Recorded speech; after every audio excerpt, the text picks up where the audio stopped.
America is always safer in the hands of the people than in the conference rooms of any elite. Sam Seder. They are unanimous in their hate for me, and I welcome their hatred. We must guard against the acquisition of unwarranted influence, whether sought or unsought, by the military-industrial complex. The Majority Report with Sam Seder. Ever get the feeling you've been cheated?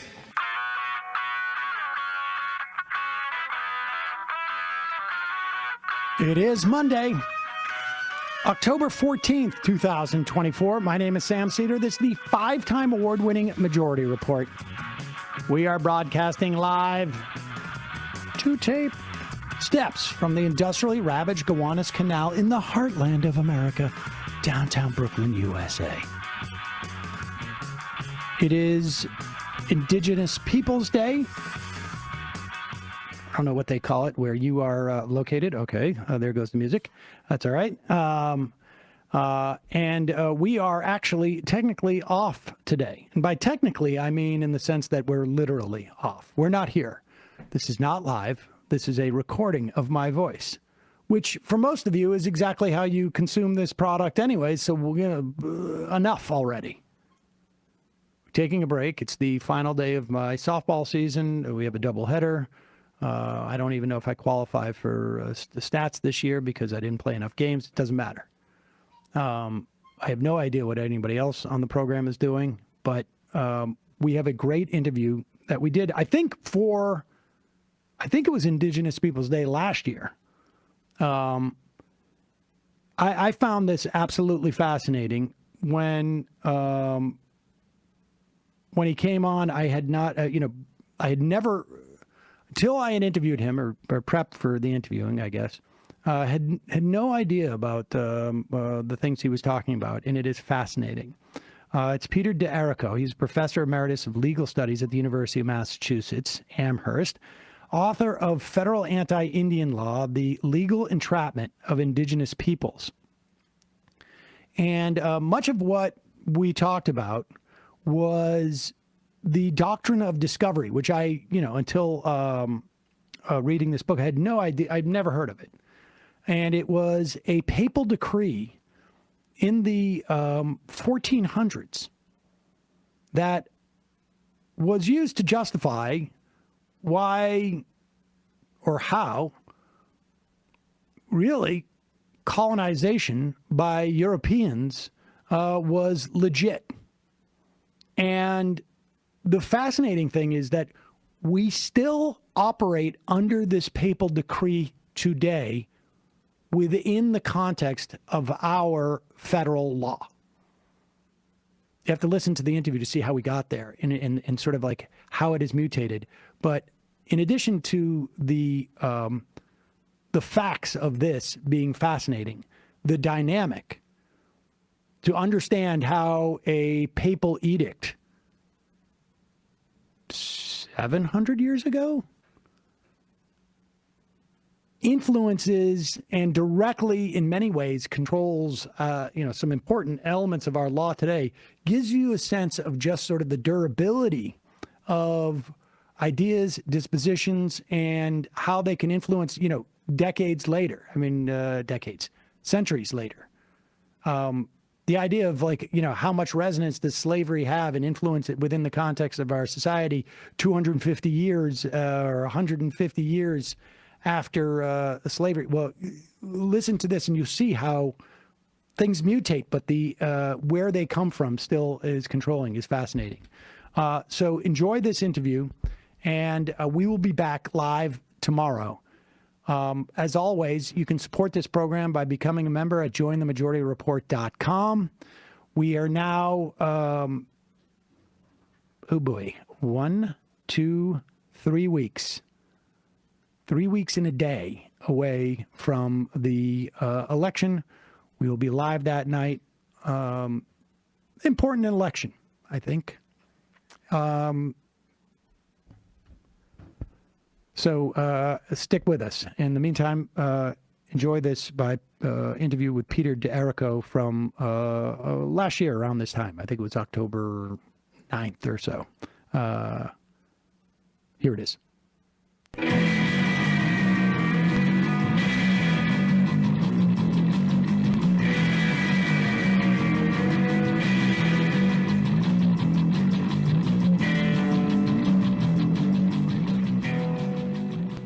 Sam Seder on the Majority Report.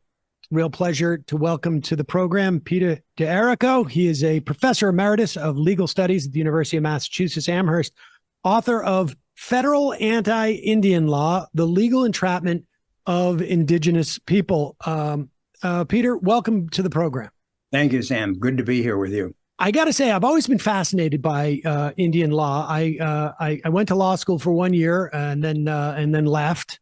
But at the time, this was in the very early 90s, and I thought Indian law was the thing I was interested in. Unfortunately, I went to BU Law School, and so the idea of me doing Indian law there was met with like sort of laughter and derision at that time. But I have come, and with no so part, from understanding from your book, to understand that really, Indian law for much of this country's existence has been a farce, I guess, in many respects is the way to talk about it. But before we get to specifically that, let's just go back. And the idea of dispossession of indigenous people lands in this country really in many respects started at the birth, obviously pre-birth of the nation.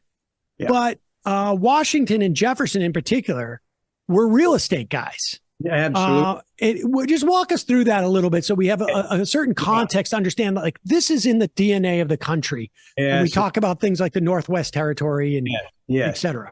I love that for the real estate. I use the phrase more formal land speculators, but real estate aid, that's exactly what it was. You could think of the entire colonial operation as a real estate operation, going back before there was, in fact, going back to the first colonies. Virginia colony was a company of adventurers. It was a joint stock company. There were investors, and the investors expected to turn a profit. And part of the turning of the profit was going to be shipping back some kinds of goods. I mean, it was kind of vague at that time. What can they get?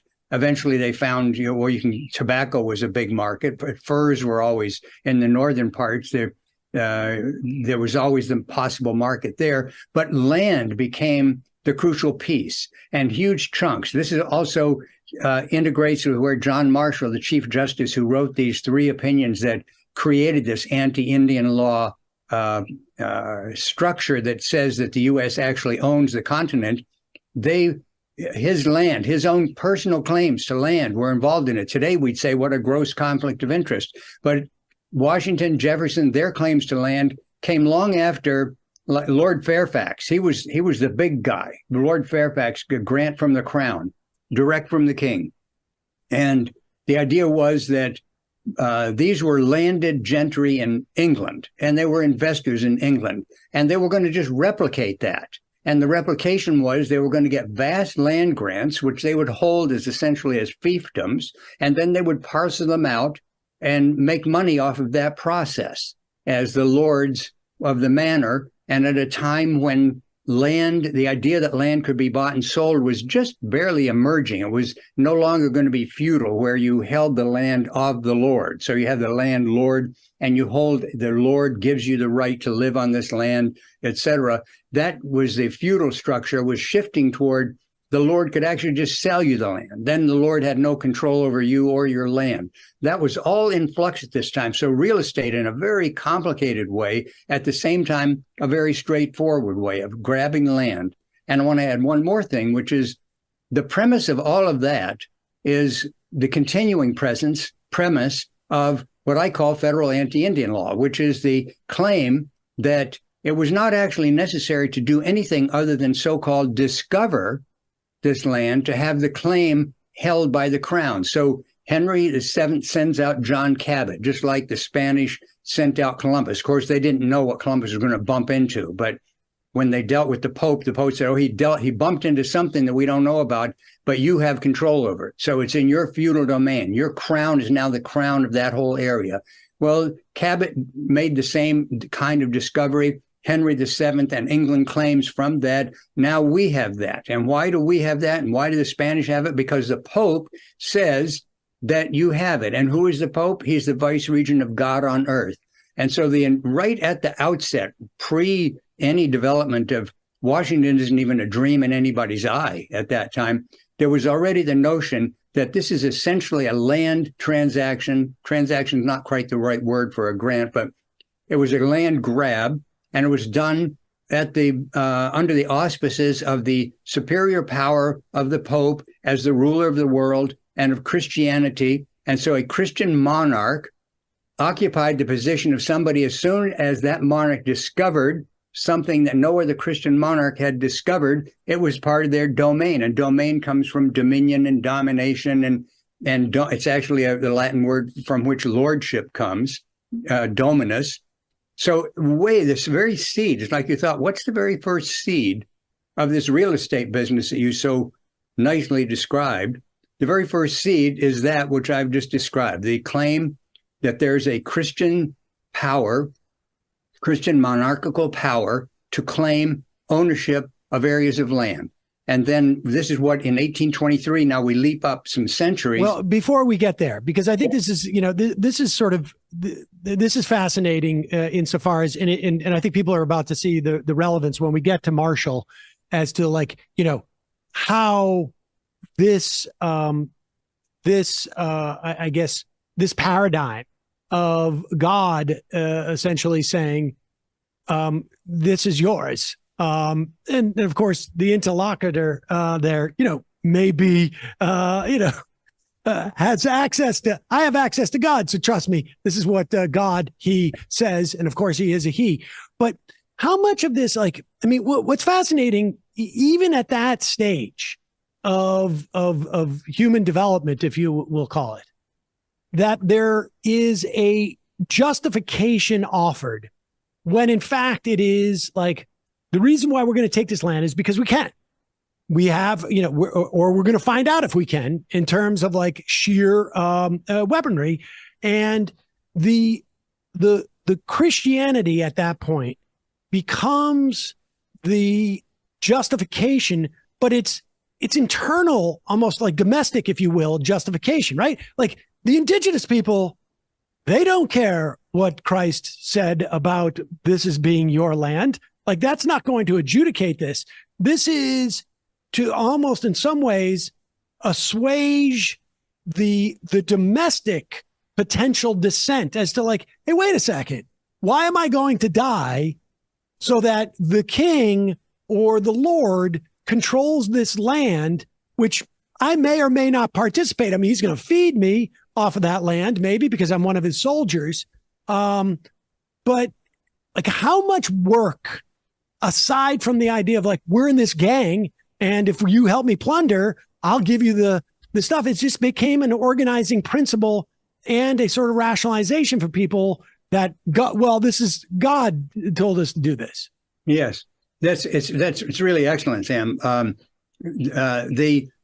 It is a rationalization for internal consumption, basically. And it's a rationalization that the colonizing monarchies accepted among each other. So that the idea was they all agreed on that, what you just described. And it was just a question who got there first. And there were battles about who got there first. And by the way, it was not just on the Atlantic coast. By the time that another century's gone by, a battle is happening on the Pacific coast with Russia involved and Spain involved and France involved and England involved. And most people have no clue that was all going on around what we call the Northwest Coast right now. But they were arguing with each other and fighting with each other, saying, I got here first. And see, my mark is I put a mark on that tree right there. And no, you didn't get here first. We got here's our mark on that other tree. So it was that principle, if you want to call it a principle, excuse, justification that they all agreed on and then fought over who got here first. Now, a key piece of this to understand is when you said it's when in fact what's really going on is we can, or we think we can, or we're going to try to actually take it without any excuse other than that we want to take it. So that the Christian is like an overlay on something else, just more basic. Is that the piece to remember is that when we get to the time of lawmaking, like John Marshall, the U.S., et cetera, then it's no longer, well, let me back up a little bit. When John Marshall writes his opinion in 1823 saying that the United States is now going to adopt, they got rid of the king, they got rid of the crown, but guess what? They're going to take the powers that the crown had. That was the question in the case. And he says that all the powers that the crown claimed about land are now going to be powers that the U.S. claims. And he says they may not make sense rationally. He actually says that. It may not be according to reason. He said it may actually be in violation of principles of justice. But nevertheless, this is going to be the rule. But what was the rule? They didn't, at that time, the U.S. didn't even know what was in the interior of the country. And as I said, they were just beginning to realize, it was until Jefferson that they said, oh, you mean this is actually, there's a connection to the Pacific? We were hoping there was a water connection. Yeah, we found that we can walk over the mountains and get there. They were still figuring out what was this continent all about? But nevertheless, they were claiming they already owned it. So there's no way that it could have been said. You can't say logically, rationally, factually, oh, the U.S. conquered, America conquered the continent. There was no presence of America internal in the continent. But the claim of the legal claim was still being laid down. So that at each step, that justification had been turned from the Christian thing you talked about into just a legal thing, saying, oh, the U.S. owns it. How does the U.S. own it? People don't have to answer that question. They don't. All they know is that the court says the U.S. owns it. I mean, that makes sense? Yes. And what's fascinating is we had some type of transition in terms of, rule, like legitimacy for rule, and obviously flawed because of how limited.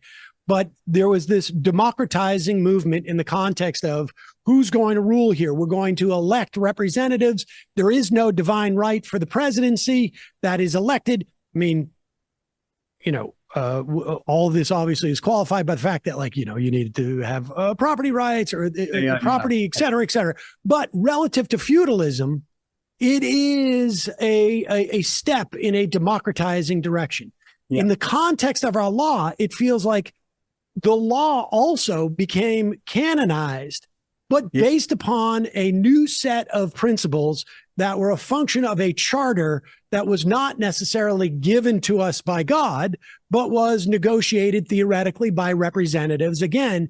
However, in this instance, and I don't know, and you would have a better sense than I, Marshall here is just basically saying, we're reliant on that old feudal system of determining rights in this narrow instance from God, in part because indigenous people are diminutive, like literally to be susceptible to dominion. And therefore it is what it is. There are three major cases at that time in which this so-called Marshall Doctrine is developed. Johnson versus McIntosh, Cherokee Nation versus Georgia, Worcester, not to be confused with the place, but a guy versus the state of Georgia. And these are all instances where there is an indigenous person pursuing rights. Essentially, then Marshall is like, yeah, those don't exist in the same way, even though the law, as we've established it to this point, would otherwise say it, but there's like a carve out if you're an indigenous person. Can you just talk about the development of that law, like that doctrine? Because we should be clear, this doctrine has been cited in the past couple of years. This is a doctrine that had incredible durability. Yes, and still does. And I want to say that right now we're at a very critical. It's really interesting talking to you. You're very sharp picking up on this stuff and having thought through so much of it. It's really arcane stuff to get hold of, and you're helping, I think, me just be able to answer your questions clearly by focusing. So it's there's a slippery point here that it's not about indigenous persons, people. It's about indigenous peoples. And what Marshall is doing at that about a 12-year period is to carve out a zone of law which says we're not really talking about people, we're talking about peoples, and these peoples are less than the rest of Christian humanity, so they can't really be on their own. That's what Cherokee Nation versus State of Georgia said the Cherokee Nation had a treaty with the United States. When Georgia troops invaded Cherokee Nation, the treaty said the U.S. was supposed to come in as like allies and be allies and defend each other's territory. And this is when Marshall said, well, you're not really a nation, and you're not really a nation because we claim title to your land. That's the Johnson v. McIntosh one. So he says, you don't really own your land, so therefore you're not a real nation. And when he gets to Worcester v. Georgia, he's saying, okay, there's really the federal government is in total control here. It's about the land at root, not the people individually, but about the land that they live on and that they have as a homeland, as a nation. And he says, you are a people, but you're not a full-fledged people because you don't own your homeland. We own your homeland, and we will let you stay there as long as it suits our policies.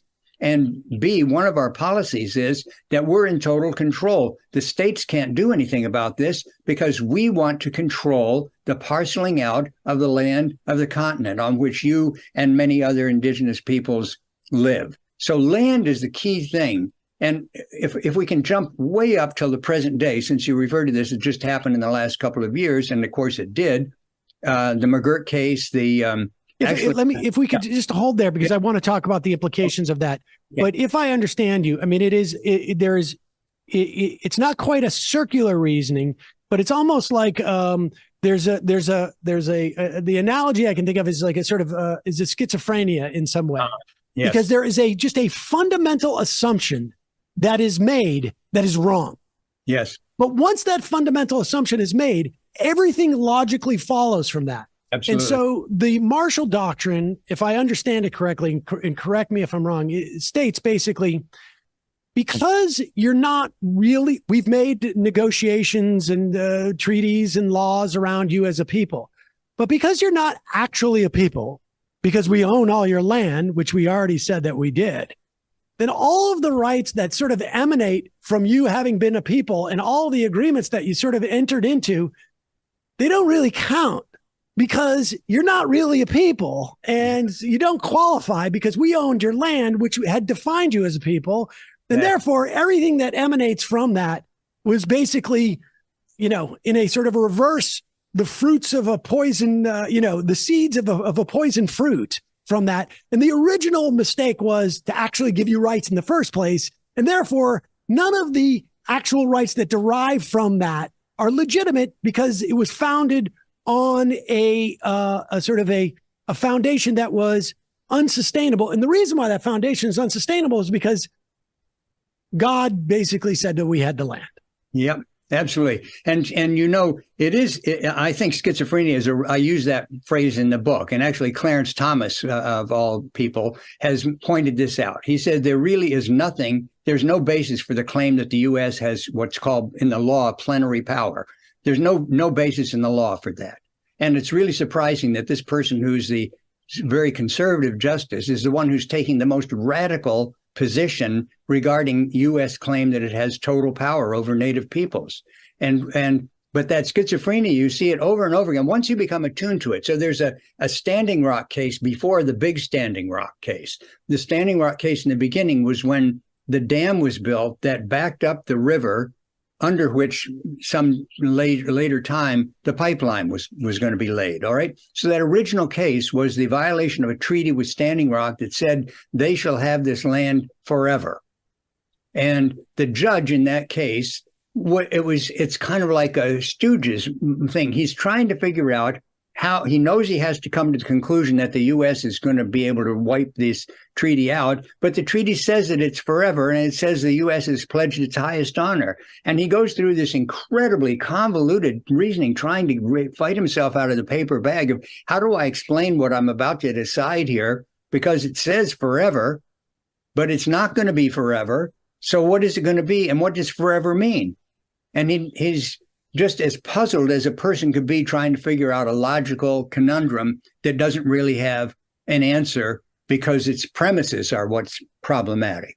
And that once you've accepted those premises, then, as you said, you're in a kind of an endless loop going around saying, oh, it says that you have these rights, but then you don't really have these rights because we said you did, but we also say you don't.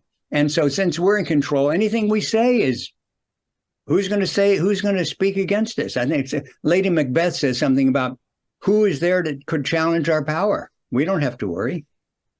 And at one point, you make the point that, as we get through this Marshall Doctrine, I mean, this is a 2005 opinion where Ruth Bader Ginsburg references the Marshall Doctrine, if you will. And in the Oneida Nation case, tell us about that case. But what's fascinating is how the genesis of the Marshall Doctrine is completely left out. Yes. Oh, my God. And the way that you refer to it and have it be instructive in any given case is by not referring to the substance and the genesis of the Marshall Doctrine, but simply like, Marshall, I mean, this is a long-standing doctrine. We don't question at this point. Like, you get far enough out, you don't have to question the development of that doctrine. But talk about that, because it's Ruth Bader Ginsburg, who I would assume most people would be like, oh, no, she would have a problem with this. Exactly. This is why it's so surprising. And this is why I also emphasize this has nothing to do with left versus right, liberal versus conservative. You have the conservative Clarence Thomas saying the U.S. has no basis to claim this power. And you have the liberal Ruth Bader Ginsburg just accepting it without it. It's like a footnote in her opinion. It's not even something she had to quibble about. And it's exactly the way precedent works. This is the way precedent works in any case, not just in this area of law. Precedent is you cite the case that says such and such. And then if you want to, you can do citation trails, which I've done, and I have some in the book. You trace about, well, where did that decision? You followed that back. Where did that one? Every one of these cases, including the 2005 Oneida case, has direct connections back to Johnson v. McIntosh. But the lawyers don't need to talk about that. The judge doesn't need to talk about it. It's a rare judge like that federal one that I just mentioned in this early Standing Rock case who actually makes the mistake of thinking I'm going to walk through this quicksand to come out the other side. So it's just, that was what just got ruled in the Eighth Circuit. And nobody says, well, where did the Eighth Circuit get it? Oh, they got it from, the Supreme Court in where? Well, where did the Supreme Court get it there? That's not what precedent is all about. And so law functions that way generally. It's it's a sort of set of mental habits. And in general, people praise that quality about law. They say, well, this means that the law is not going to change all the time from case to case, has to do the same thing as you did in the case before. But when you get into maybe this law is not making sense, then you have to look at the precedents. And the example people are most familiar with would be Brown versus Board of Education. The doctrine of separate but equal. And in that case, the time had come for a number of reasons, which would be another whole discussion, to say the U.S. can't have this law anymore. We have to figure out how we're going to get rid of it. And yet 13 months later, the Tehitan case, the Tlingit Indians had sued the U.S. on a land issue. The same Supreme Court, minus one who had died, said the doctrine of Christian discovery is still valid law. So 13 months before, they had thrown out a major racist, domineering doctrine, and now they were reaffirming one. And what I found in my research was that what I think of as a smoking gun, it was the case that confirmed Christian discovery, but dropped the word Christian and just talked about discovery. And I found in the memos of the court prior to the issuance of the decision that they were debating with each other whether or not they should include the word Christian. And some of them had no problem with it, saying, yes, it's a Christian country, always has been. And others were saying it's kind of like, well, we're getting on some thin ice here. And ultimately, at the 11th hour, Stanley Reed, who was the author of the majority opinion, he sent a memo to the rest of the justices saying, I've decided I'm going to pull the word Christian out of this sentence. And so, and this case was this is Tehitan versus United States. It was a Tlingit band who had lumber taken by the U.S. to be cut up and made into pulp for newsprint by some contract that the Agriculture Department had made. And the Tlingit said, you owe us money. That's our timber. And they sued for that. And the Supreme Court, after, the time it takes, years to get up to the Supreme Court says the U.S. does not owe you any money at all because under the relevant precedent, this is where they decided they weren't going to say Christian discovery. They just say under the relevant precedent of discovery. And they do cite Marshall. They say under that principle, you don't own the timber. As a matter of fact, you don't own the land. You only live there by the grace of the sovereign is the actual phrasing. So it's stunning. Now, that's 1955. And we're thinking, well, wait a minute, 1823, let's see, in 1490, I mean, how far back these leaps in time they're taking. And so now you go from that to, you said 2005. Then you get into just a couple of years ago, the McGirt v. Oklahoma case. And here's where the confusion comes in again, Sam, is that these cases are not only the doctrine is not only sort of invisible, but it is sometimes celebrated because the McGirt case was held, the media all over the place. Great win for the Creek Nation, the Choctaw Nation. Great win. Just so that to remind people what was the issue at that case. The issue was that there's a Native guy who is arrested and charged and convicted of a sex crime in Oklahoma courts.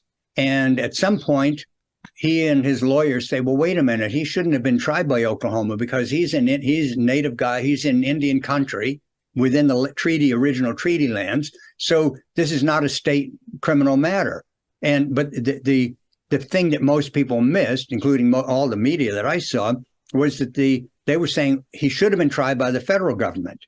It was not that the Creeks were going to be empowered to try him, but the federal government, because there's an act called the Major Crimes Act, which is one of the examples you were talking about how the rules change. The Major Crimes Act was passed by Congress saying, well, we don't really have any basis in any of our treaties or anything else to pass criminal laws for you guys, but we're going to do it anyway. And the Supreme Court upholds that. And they say, we can't find anything in the Constitution to uphold it with, but we're just going to uphold it because it has to be this way. They literally, almost in exactly those words. So in Oklahoma, in the case McGirt v. Oklahoma, the Supreme Court, in a very divided court, this is Gorsuch's writing opinion, they say, no, since it's Indian country, and that was the question, is it really Indian country or not? And I'll say something more about that in a minute. But since it's Indian country, Oklahoma has no jurisdiction, and the federal government does have jurisdiction.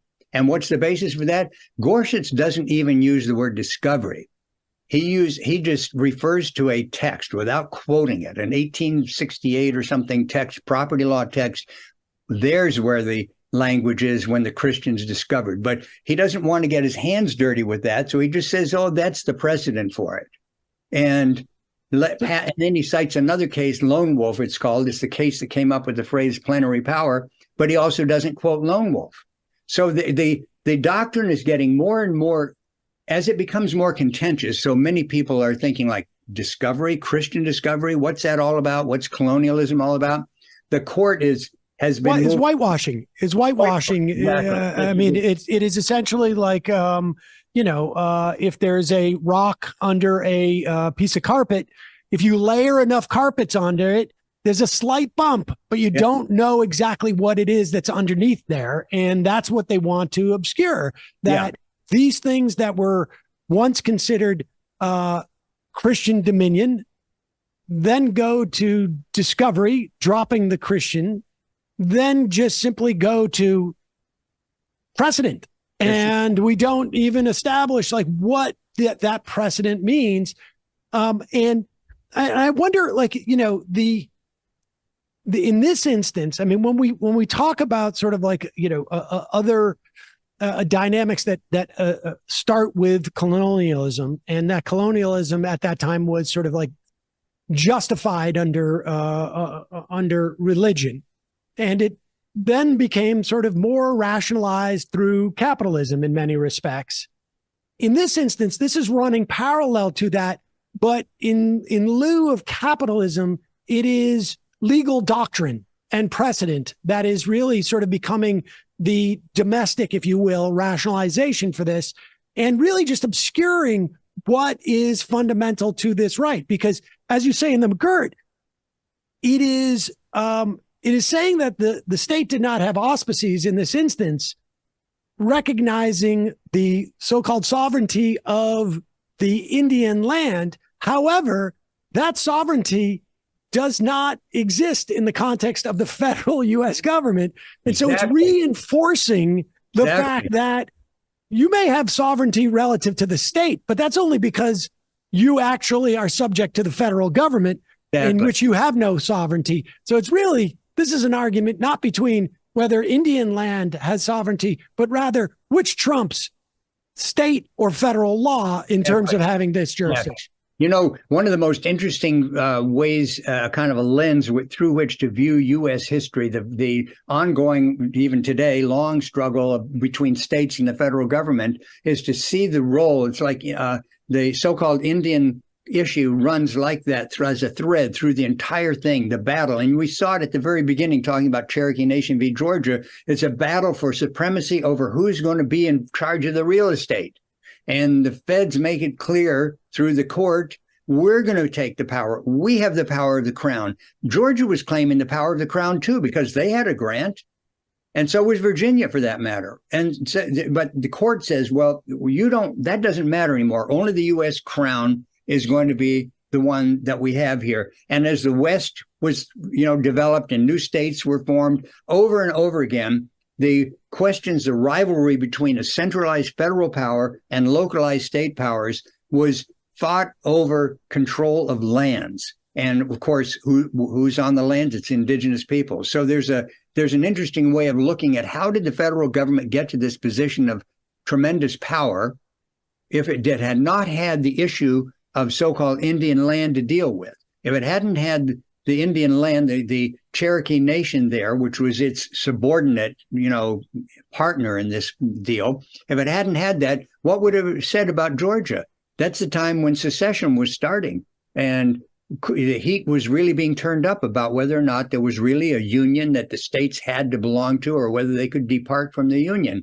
And so the question about Cherokee land and the rest of it, and Indian territory, that was all wrapped up with it. What if that issue didn't exist? How would that have played out? Under what rubric would there have been a battle like, no, you joined the union and so you can't leave it? It's no, you don't have the highest title here. The U.S. has the highest or the deepest title to this continent. Oh, that's fascinating. So in some ways, when we talk about the Indian Removal Act and the subsequent legal proceedings, this is also, it's a twofer on some level. It is reinforcing, if I understand what you're saying, you're reinforcing the federal domination and essentially complete ability to negate any treaty or whatnot, because even the fundamental meeting of the minds that existed that created that treaty was illegit, because you didn't really have a mind. You didn't really qualify to enter into that agreement because the land was ours anyways by divine right. It's functioning for that purpose. But the other utility of it is a way to subordinate potential states that were looking to secede by saying, you don't have power over Indian land, we do. Exactly. And therefore, your claims over indigenous people are null and void. If you want any type of movement, in other words, if you want to get that land in Georgia and Alabama so you can start to grow cotton, and you need to get rid of Indians there and send them on the Trail of Tears, you need to come to the feds. Exactly. Because and this will cement your subsidiary relationship to us. So it was a twofer for the federal government, both a function of colonization, but also colonization as almost like you got to pay a VIG. This is the VIG essentially. You get the land, but you also understand that we're the capo. Yeah, exactly. Oh, that's really great. I like that analogy too. I was involved with the Western Shoshone case, United States against Nye County, started out because Nye County, this is in Nevada, Nye County was claiming that it actually was in control of a particular area of land, and they wanted to bulldoze a road. And the feds came in and said, you're bulldozing federal land. That's federal land there. You can't do that. We're in control of that. That's public land, quote unquote, public meaning the U.S. has it. And so Western Shoshone National Council contacted me and said, this is really Western Shoshone land. Isn't there anything we can do? And I said, well, yeah, there's a very easy method. It's called third-party intervention. And federal rules allow when two people are fighting over the cow and the third person says, well, you're both fighting over it. It's really my cow. I'm going to intervene in the lawsuit and I'm going to prove it's my cow and you both lose. So as soon as the Western Shoshone filed that pleading, guess what happened? The U.S. and Nye County sat down and said, we're going to make an agreement here. We're going to settle this case. And so within weeks or a few months, the case became moot. And the appeals court said that the Western Shoshone there was nothing to intervene in anymore. And the idea is they don't want to give the Western Shoshone the opportunity to prove that their claim to that land trumps, because this is, and I would imagine that this is becoming more and more tenuous as time goes on, because it seems that like what has been the history of this country is simply to abuse the lack of political power by indigenous people and awareness of like history. There's almost been like some type of version, like what happened with Marshall is almost sort of like analogous to the Dunning School on some level, just like obscuring history so that there is no modern need to contend with it. Yes. And so if I can say, here's one of the things that it's a kind of I guess you could call it a pet peeve, but it's really part of my analysis, which is that we see over and over again today, and it's happening now as in preparation for next year's elections, is celebration mostly on the left about, wow, there's more Native candidates this time than ever. And Cornel West for the third party is coming in and saying, I'm going to build a block of Native voters. And that to the extent that Native people participate in that, they're participating in that whole assimilation project, because the boarding schools were created with that aim in mind. If you read the rhetoric of the Friends of the Indian and the Lake Mohawk Conference, where these things were being concocted, the boarding schools, Colonel Henry Pratt, he's the guy who said, kill the Indian and save the man. And what that meant was get rid of Indian nests, get rid of Indian peoples. And he actually said, you have to get rid of the land base. There cannot be a communal land base, or we'll always have problems. And then you can save the Indian. You can save the person rather and kill the Indian. Right. And that whole process he celebrated, and the Friends celebrated. One day they will be civilized, and one day they will participate in our political process, and they will run for office.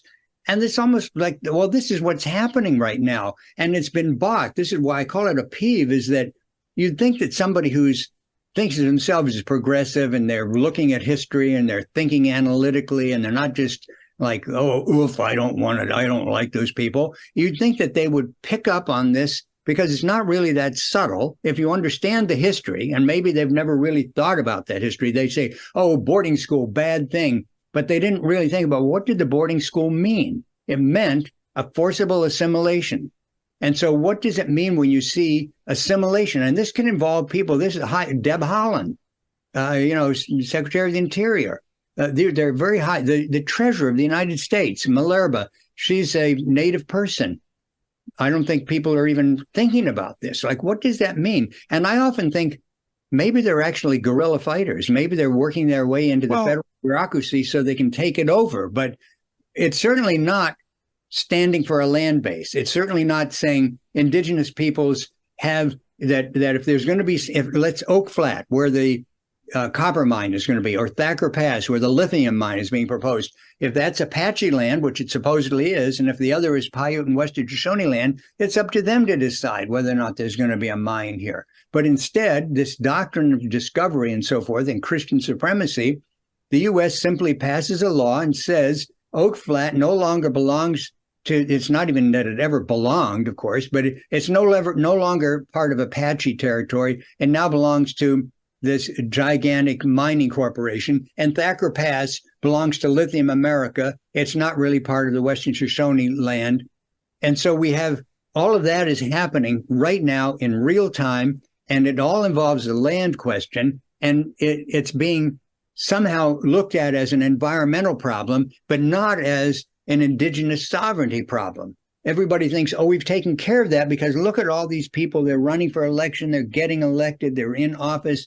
The Indian problem is being solved. Well, it's being, quote, solved by exactly what the boarding schools were set up to do. Now, I think that's a very interesting thing to think about. I mean, I think that may be like for a different day, because I would argue that, like, while you may be fulfilling the assimilation agenda by, let's say, putting 3 indigenous people on the Supreme Court, that might bring about a very different interpretation and give you an opportunity to reverse a precedent. Now, no guarantee. I mean, I think that, there's an analogy on some level, although it's far cruder in terms of, like, Barack Obama signaled that racism was over when he became president of the United States. There's not the same sort of dilemma of this agenda to assimilate out of existence Indian culture so that there would be no, indigenous claims to the country. But I mean, that raises an issue. But I think, it would be an interesting dilemma if there was a broader awareness under the auspices in which the United States feels that at any given turn that the law is able to overturn the sovereignty and the claims of indigenous people. If there was a broad awareness of what the foundations of that were and how shaky they are, particularly in today's world, if the opponents or the proponents of the God-given right of Americans to control that and the federal government to control that land cited Deb Haaland as the Interior Secretary now. So we don't, she's admitted that she's just a part of the American system, and therefore those claims that would be a little bit awkward, I think. I mean, as a political matter. Yes, I had a conversation with a commissioner of Indian Affairs, assistant secretary of the Interior a few years ago, and we were just talking, and we was at dinner together, and I said, it's always been pretty clear that this position is just colonial administration, and he said, well, that's true. It was not, but publicly, he's not going to say I'm the chief colonial administrator, but it was the old British model of indirect rule. You get the colonized people to have leaders from among them who carry out the aims of the empire. That's why I've always been skeptical about, if we just put enough, like if we had, as people have said this for a long time about women. Well, Sandra Day O'Connor is a woman. I mean, Margaret Thatcher is a woman. She's not actually a very good example of, like, kind and gentler.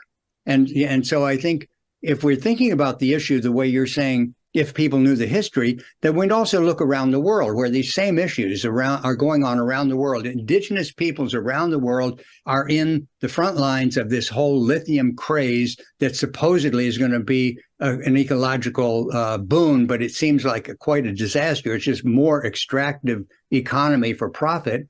Brazil just recently had a major victory in favor of indigenous people. Ecuador also. I had an amicus brief in the Ecuador case, so I'm happy to have had something to do with that. But so there's been action at that level of the courts in other places. And so it's not as if it's in planetary terms, it's not inconceivable at all. But within the U.S., there's a kind of a mesmerization that has gone on. And of course, on top of everything we're talking about, you and I right now, part of the mesmerization is don't think about anything, really. Let's watch some more TV. Let's watch that situation comedy.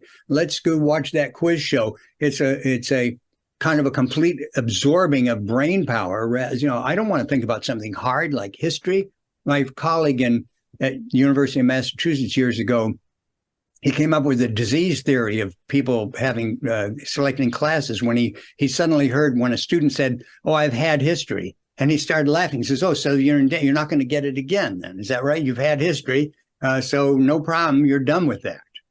And I think that there's too much of that obscures these very tricky problems. Once you see them, that's what I'm hoping my book does. Once you see, that's why in the title, Anti-Indian Law, I want to make it very clear. Out of all this confusion, you can see one clear thread. All of this is anti-Indian.